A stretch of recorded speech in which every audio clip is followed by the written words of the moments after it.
রাসূল সাল্লাল্লাহু আলাইহি সাল্লামের সুপারিশ ছাড়া পরকালে মুক্তি পাওয়া কঠিন। তাই মহান আল্লাহ বলেছেন, কেউ যদি আমাকে ভালোবাসতে চাও তাহলে সর্বপ্রথম আমার নবীকে ভালোবাসতে হবে।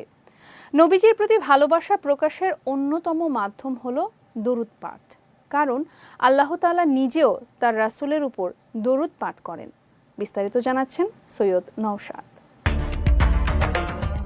পরকালে সফলকাম হতে মহান আল্লাহর হুকুম মেনে চলার পাশাপাশি রাসূল সাল্লাল্লাহু আলাইহি ওয়াসাল্লামের আদর্শ ও সুন্নত অনুসরণ করা প্রত্যেক মুমিনের জন্য অপরিহার্য।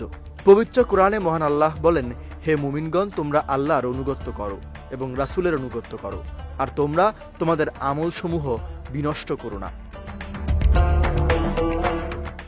অপর এক আয়াতে আল্লাহ তাআলা রাসূল সাল্লাল্লাহু আলাইহি ওয়াসাল্লামকে ভালোবাসার গুরুত্ব জানিয়ে বলেন, হে নবী, আপনি তাদের বলে দিন, যদি তোমরা আল্লাহকে ভালোবাসো তাহলে আমার অনুসরণ করো।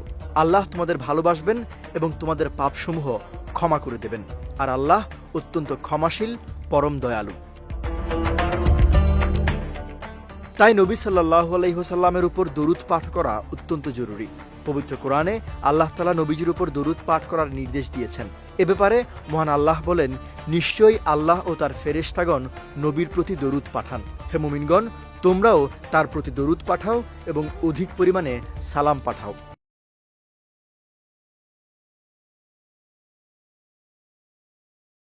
নবীজি সাল্লাল্লাহু আলাইহি ওয়াসাল্লামের দীর্ঘদিনের খাদেম আনাস ইবনে মালিক রাদিয়াল্লাহু তাআলা আনহু থেকে বর্ণিত এক হাদিসে পাওয়া যায়, আল্লাহর রাসূল সাল্লাল্লাহু আলাইহি ওয়াসাল্লাম বলেছেন, যে আমার প্রতি একবার দরুদ পড়বে আল্লাহ তাকে 10 বার রহমত করবেন এবং তার 10টি পাপ ক্ষমা করবেন এবং বেহেশতে তার মর্যাদা 10 স্তর বাড়িয়ে দেবেন। তাই উলামায়ে কেরামগণের মতে দুনিয়া ও আখিরাতে মুক্তি পাওয়ার অন্যতম হাতিয়ার হলো রাসূল সাল্লাল্লাহু আলাইহি ওয়াসাল্লামের উপর দরুদ পাঠ করা।